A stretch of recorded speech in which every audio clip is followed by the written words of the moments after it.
সব বাড়ির মশলা দিয়েই তো কাজ সেরে ফেললো, তাহলে কি দরকার ছিল সেই কালা ভুনের মশলা আমার বাইরে থেকে কিনা? বাড়ির মশলা দিয়ে কিন্তু অর্ধেক কাজ হয়ে গেছে।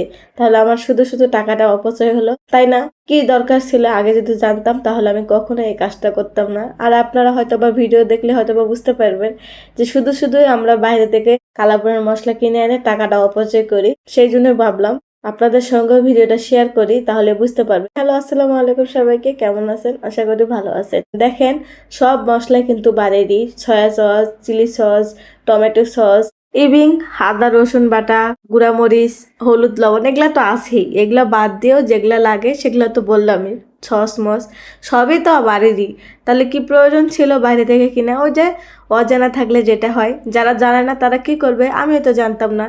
বাড়িতে যা আছে তার উপরে সেই কয়টা মশলা লাগে, সেটা হলো সস। এগুলো দিলেই কিন্তু কালা ভুনা হয়ে যায়, সেটা তো আমরা জানতাম না। যাই হোক, যেটা জানি না সেটা বলেও লাভ নাই। এই যে একবার বাড়ি থেকে কিনে আনলাম, এনে রান্না করলাম, জানলাম। কিন্তু যাই হোক, আলহামদুলিল্লাহ কালারটা কিন্তু অনেক সুন্দর আসছে। আমি অনেকক্ষণ ধরে সিজ দিয়েছিলাম, সেই জন্য একদম মাংসটা অনেক সুন্দর করে রেস্টুরেন্টের মতো সিদ্ধ করে নিয়েছি, যেন হাতে না জাতা দিতেই যেন ভেঙে যায়, সেই জন্য আর কি। দেখি রেস্টুরেন্টে তো খাই, জানি ওখানকার মাংস চাপনা দিতেই ভেঙে যায়, সেই জন্য চেষ্টা করছি আমিও বাসায় ওভাবেই রান্না করতে, যেন চাপনা দিতেই ভেঙে যায়। তো যাই হোক, অনেক সুন্দরই হয়েছিল। তো আমার রান্নাটা প্রায় আনকমপ্লিটই হয়ে গেল, মানে আর একটু প্রয়োজন আছে, সেই জন্য আর কি বললাম আনকমপ্লিট। তো আমার ওদিকে কষাকষি সব হয়ে গেছে, রান্না প্রায় আনকমপ্লিটই। যাই হোক, এদিকে কিন্তু আমি কড়াইয়ের মধ্যে ঢালে নিলাম। আর তেলানি করলাম না, যেহেতু আমার রান্নাটা প্রায় হয়ে গেছে, এই জন্য তেলানি আর করলাম না। অনেক তেল দিয়ে ফেলছি অলরেডি। তাই আমার হাজবেন্ড অনেক বকাবকি করছে যে এত তেল দিছো কেন? তো আমার তো রান্না করতে গিয়ে তেল একটু বেশি পড়ে যায়, তো আর কি করার, দিয়েই ফেলছি, আর কিছু করার নাই। তারপরে দিয়ে দিলাম গোটা গোটা পেঁয়াজ, আর সবার লাস্টে দিতে হয় এই মশলাটা। 2টা মশলার প্যাকেট থাকে, তার মধ্যে থাকে ছোট একটা প্যাকেট, সেটা হলো সবার লাস্টে দিতে হয়, সেজন্য আমি সবার লাস্টে দিয়ে দিলাম।